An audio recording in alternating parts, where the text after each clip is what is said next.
Olá pessoal, tudo bem? Eu sou o Rodrigo e vocês estão no canal Dilemas de um Professor. Pessoal, o dilema de hoje basicamente é a continuação de como estudar para a prova PSS 2022, a prova escrita do PSS.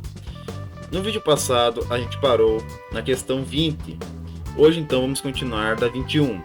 Pessoal, antes de continuar a falar da prova em si, eu gostaria de falar para vocês novamente como vocês podem se organizar para estudar e não perder o foco. Se você é uma pessoa mais atarefada, eu sei que vai ser complicado você estudar todo dia.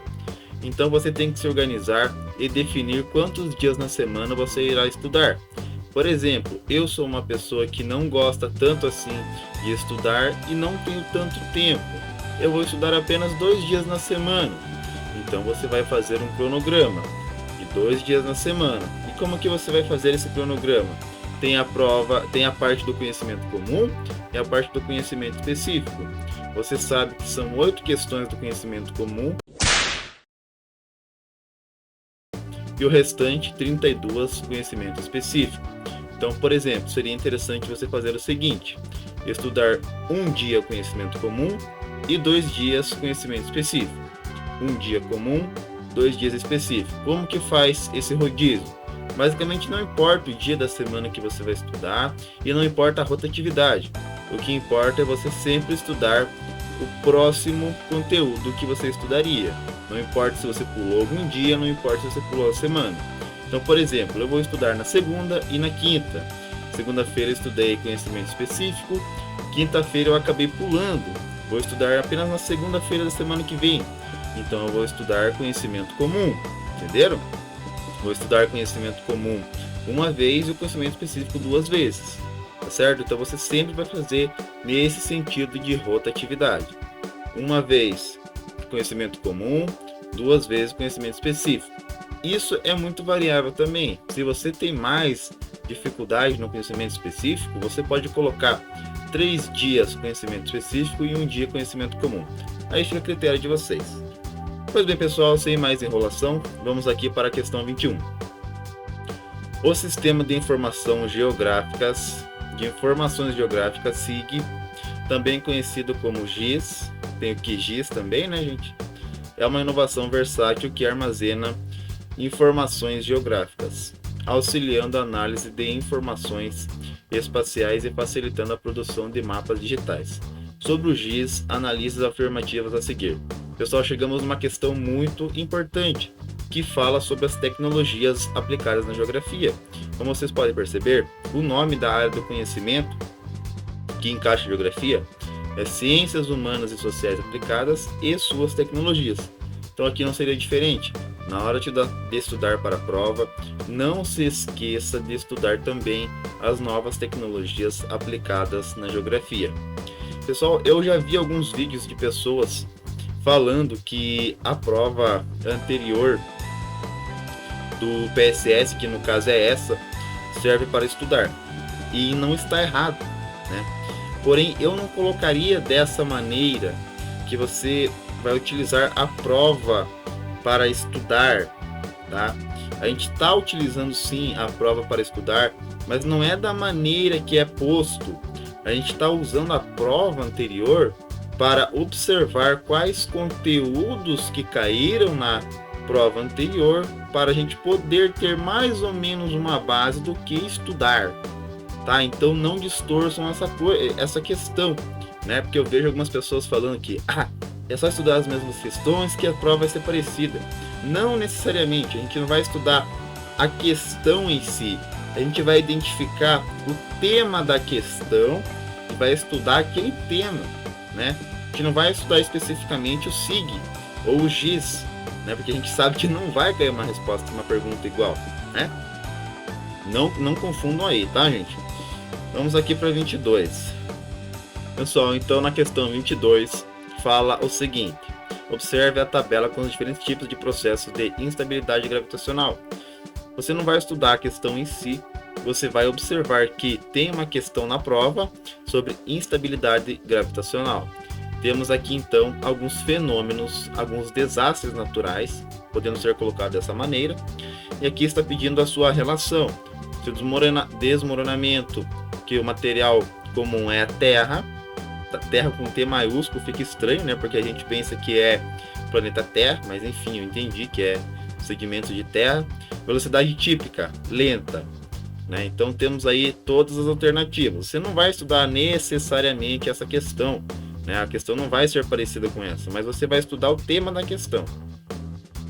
A 23. A quantidade de escoamento se refere ao resultado de vários fatores, incluindo a intensidade e a duração de uma tempestade.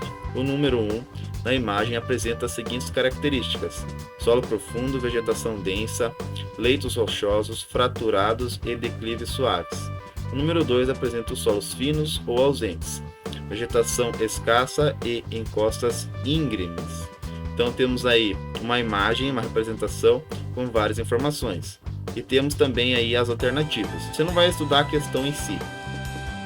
Você vai perceber o que está sendo apresentado nessa questão, o que está sendo proporcionado. Temos aqui então várias características de solo, de vegetação, de chuva. Então você vai estudar basicamente também, não esqueçam, um ecossistema, né? Sua relação entre solo, vegetação e clima, certo? 24. Uma urbanização com ritmo acelerado, cujas taxas são consideradas as mais elevadas do mundo, constitui grande força, além da modernização autoritária, atuando como instrumento e um produto das políticas. Enfim, não vou ler tudo isso. Aqui temos um tema clássico e claro para a gente: urbanização. Temos que entender e estudar processos de urbanização e como esses processos afetam a sociedade. Geografia crítica, temos que estudar muito a questão de como processos, né, geográficos, processos que envolvem a sociedade, transformam a sociedade e a impactam, né? Não esqueçam disso. Questão 25. Em 2015, a chocante imagem de uma criança morta em uma praia da Turquia tornou-se o símbolo de uma crise migratória. Aí você já definiu o tema. Infelizmente é um tema triste, né? Quando a gente lê uma notícia dessa, a gente fica um pouco revoltado. Mas está falando de migração, políticas migratórias ao redor do mundo. Como elas funcionam? Será que todos os países têm as mesmas políticas? Obviamente que não. Você vai estudar esse tema. Não se preocupe com a questão em si. Se preocupe em identificar o tema da questão. É o que eu sempre falo, pessoal. Então vamos lá. Questão 26. Os Estados Unidos anunciaram em 30 de agosto de 2021 o fim da retirada de cidadãos, caramba, difícil, hein? norte-americanos e aliados do Afeganistão. O número foi feito pelo general Ken Frank McKenzie durante coletiva de imprensa no Pentágono e marca a saída militar do país após quase 20 anos de ocupação. O que está sendo falado aqui? Basicamente geopolítica e conflitos internacionais. Você vai estudar esse tema também, né? A gente vai ter que estudar vários temas, né? Então por isso que a gente tem que criar uma bateria de estudos. O foco dos estudos, a gente tem que observar como que a gente age melhor nos estudos. Não adianta eu falar, eu quero estudar 5 dias por semana e você não conseguir. Seja realista. Se você vai estudar 3 dias, estude 3 dias, crie um cronograma, faça um rodízio de conteúdos e você vai se dar muito bem na prova PSS. Tenho absoluta certeza. Questão 27. O Talibã controlou o Afeganistão entre 1996 e 2001. Em 2001 foram retirados do poder por uma coalização militar liderada pelos Estados Unidos. No dia 15 de agosto de 2021, o Talibã conseguiu tomar a cidade de Cabul, voltada a controlar o país e impor regras rígidas. Basicamente está falando aqui também de um conflito internacional devido à religião e devido a diferentes culturas, né? Então isso aqui não é novidade para a geografia também. Você estudando conflitos internacionais, quando chega na parte da cultura, você sabe que os países de diferentes culturas, diferentes religiões, acabam tendo esses conflitos. Os Estados Unidos sempre está metido no meio, né? A relação dos Estados Unidos com esses conflitos. Vocês vão estudar isso também, gente. 28. Os processos de integração regional em curso hoje na América Latina têm sido marcados por uma lógica territorial que tem recebido grandes áreas do espaço geográfico latino-americano, como vazios demográficos ou terras disponíveis. Considerando a afirmação, enfim, o que está falando aqui? Processos de integração regional, e a questão territorial de grandes espaços como terras disponíveis. Então está falando do vazio demográfico. Demografia em geral, você não vai estudar necessariamente o vazio demográfico porque está muito específico na questão. Você vai estudar demografia da América Latina, seria interessante estudar também um pouco do mundo, focar mais na América Latina, certo? Vamos lá, eu tinha parado na 28, né? 29 está aqui.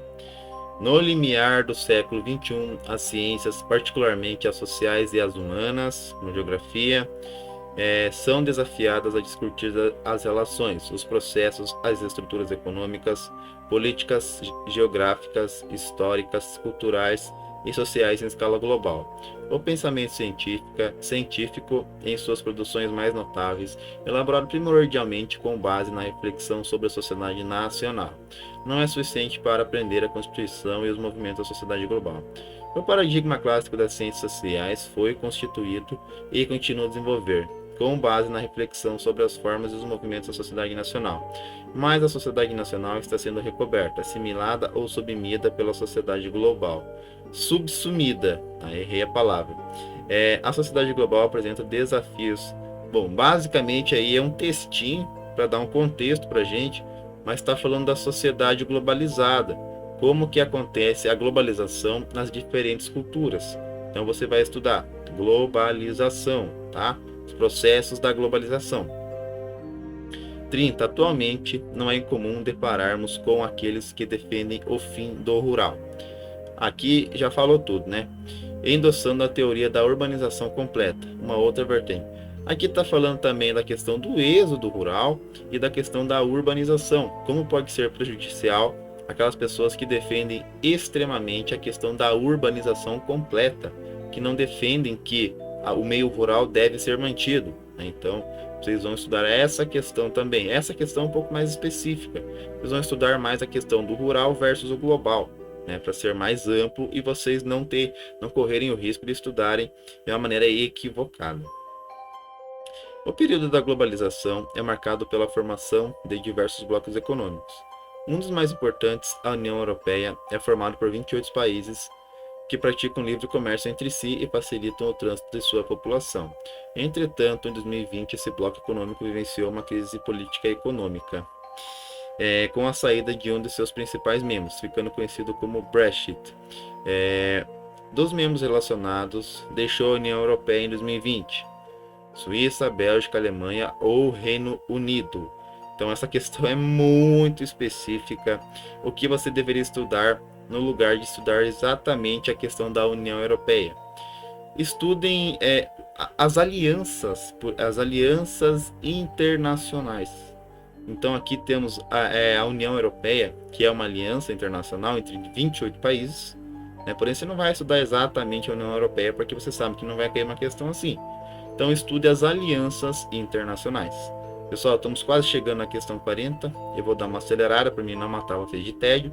Caso esteja gostando do vídeo e esteja gostando do conteúdo, não se esqueça de deixar seu like, se inscrever no canal e compartilhar esse vídeo com todos os seus colegas, tá certo? Eu vou agradecer imensamente. Até 1853 éramos todos curitibanos. O nome Paraná nos foi imposto pelo Rio de Janeiro Imperial, depois da criação do Amazonas, um estado com o nome de Rio. Aqui fizeram a mesma coisa, sem consultar a população. E o que pouca gente sabe é que o curitibano sempre esteve mais próximo da cultura espanhola e guarani, porque a base do nosso desenvolvimento foi o comércio tropeiro, além da vigência do Tratado de Tordesilhas, né? Então, o que está falando aqui? A questão cultural e a questão dos tratados, da colonização do Brasil. Então você vai estudar colonização do Brasil. Quem lembra aí do Tratado de Tordesilhas, das capitanias hereditárias? Então vocês vão estudar nesse sentido. 33. A ciência, seja geográfica ou de outra ordem disciplinar, sempre foi um poderoso instrumento de intervenção estatal, dentro de um contexto geopolítico mundial, regional, fomentado pelas potências imperialistas, né? Então, o que estamos falando e analisando na questão 33? Geopolítica pura, né? A ciência geográfica ou de outra ordem disciplinar, como que os governantes, né, se utilizam das ciências, sendo geográfica ou de outra ordem, para governar. Então, geopolítica. questão de geografia, né, gente? De acordo com David Harvard, em O Enigma do Capital, o capital é o sangue que flui através do corpo político de todas as sociedades que chamamos de capitalistas, espalhando-se às vezes como um filete e outras vezes como uma inundação, em cada canto e recanto do mundo habitado. É graças a esse fluxo que nós, que vivemos no capitalismo, adquirimos nosso pão de cada dia, assim como nossas casas, carros, telefones, celulares, camisas, sapatos e todos os outros bens necessários para garantir nossa vida no dia a dia. Então, basicamente, está falando como que acontece o sistema capitalista, né? Então, você vai se basear na geografia crítica, vai analisar o sistema capitalista de modo crítico e seus impactos sociais, a geração da desigualdade. Basicamente, foi isso que eu entendi na questão 34. Com certeza você concorda comigo. Caso não concorde, deixe um comentário aí embaixo para me saber a opinião de vocês. Vamos lá. Vamos ver se eu não pulei nada. Não. Questão 35. Com o fim da União das Repúblicas Socialistas Soviéticas, o RSS, os países capitalistas iniciaram uma verdadeira guerra na busca do controle dos mercados consumidores. Esse foi o principal efeito do chamado mundo globalizado. Então, já temos aí nosso tema, o mundo globalizado após o grande conflito entre Estados Unidos e União Soviética, né, a nova ordem mundial e por aí vai. 36. 8 anos após o incêndio que destruiu grande parte da estação Comandante Ferraz e deixou 2 mortos, o Brasil inaugurou no dia 15 de janeiro sua nova base para pesquisas científicas na Antártida, né? Em 1959, 12 países, incluindo Estados Unidos e União Soviética, firmaram o chamado Tratado da Antártida. Então, basicamente, aqui está falando de uma área específica, uma área geográfica, né? Então, essa questão é bem ampla e é um pouco complicada de ser estudada. Como que vocês vão fazer? Vocês vão ter que estudar, se vocês quiserem realmente terem todos os conteúdos, né, estudados, vocês vão ter que estudar as peculiaridades das regiões, das áreas geográficas do mundo. Então temos áreas específicas, as ilhas, a própria Antártida, né, a linha do Equador, né, que é a região mais quente do planeta. Essas áreas específicas com peculiaridades geográficas, tá, gente? 37. No Brasil, um grande leque de grupos humanos costuma ser agrupado sob 9 diversas categorias: populações, comunidades, povos, sociedades, culturas, cada qual acompanhada por um dos seguintes adjetivos: tradicionais, autóctones, rurais, locais, residentes. Qualquer dessas combinações é problemática em razão da abrangência e da diversidade de grupos que engloba. Sobre esses grupos, humanos brasileiros, é possível afirmar que, então, basicamente, estamos falando aqui de sociedades tradicionais, né, e de cultura, a cultura tradicional, de identidade, de etnia, tudo isso aí no mesmo pacote: etnia, identidade social e cultura, né? Vamos para 38. A instabilidade financeira em um país pode fazer com que investidores externos reavaliem suas expectativas quanto ao desempenho de países vizinhos com o mesmo perfil de risco. A análise da evolução da economia brasileira retrata que a dinâmica macroeconômica doméstica é influenciada pelo desempenho dos países centrais em virtude de alguns fatores. Diante do exposto, analise a afirmativa a seguir. Basicamente, está falando nessa questão de economia, né, e como os países subdesenvolvidos ou emergentes se beneficiam das relações de poder com vizinhos, né, com vários países aí que têm relações. Então vocês vão estudar a questão do Brasil, né, que é o que mais importa, economia do Brasil, suas commodities, e se o Brasil tem seu foco no PIB voltado a quê? Então a economia do Brasil já seria um tema muito importante para vocês estudarem. 39. A mineração, as hidrelétricas e as madeireiras se expandem, exigindo do poder público a construção de linhões, portos, asfaltamento e abertura de estradas e de hidrovias, e consequentemente valorização das terras. Este ponto está pronto ao caldo para o aumento e o acirramento dos conflitos, e, sobretudo, para o crescimento da concentração da propriedade latifundiária. Então, basicamente, vocês vão estudar a relação governo e área privada e grandes fazendeiros, grandes donos de terras, e a questão dos latifúndios, tá? E a desvalorização daquelas pessoas que têm poucas áreas de terra, né? E por último, mas não menos importante, para finalizar, o Paraná, porra, dicção tá como? O Paraná que oferecia aos imigrantes nos 40 anos e 50 condições dos anos... Não, perdão, vamos lá, de novo. O Paraná que oferecia aos imigrantes dos anos 40 e 50 condições favoráveis para a aquisição de terras e uma eventual prosperidade econômica, com os seus programas de colonização bem definidos e organizados, transformou-se a partir dos anos 60. São consideradas mudanças no perfil da produção agrícola e ocupacional territorial no Paraná, a partir dos anos 60, exceto. Então tá falando aí lá na época da colonização, dos primeiros governos, né, da primeira noção de governo, como que era distribuída as terras aqui no Paraná. Então você vai estudar um pouco mais aprofundado a questão do Paraná e distribuição de terras, não necessariamente igual a essa questão, tá? Vai estudar de uma forma mais ampla. Pois bem, pessoal, chegamos ao final da nossa prova de geografia. Conseguimos elencar os temas que caiu na prova anterior do ano de 2021. Estudando esses temas, com certeza vamos todos ir bem na prova de 2022. Eu já estou estudando, eu estudo por volta de 3 dias na semana e o meu cronograma é da seguinte forma: 2 dias é o conteúdo comum, então 2 dias eu estudo conteúdo comum, não importa se eu estudei hoje, estudei de novo daqui 10 dias. Eu sei que 2 dias de estudo eu tenho que estudar conteúdo comum, que seria o ECA, língua portuguesa e didática. E 3 dias eu estudo conhecimento específico. Então minha relação é 2, 3, estudando 3 dias por semana. Tem semanas que eu acabo não estudando os 3 dias. Tem dias que eu pulo, mas mesmo assim eu sigo meu rodízio, 2 e 3. Sigam também que vocês não vão perder o foco e vocês com certeza se darão bem na prova PSS. Beleza, gente? Até o próximo dilema.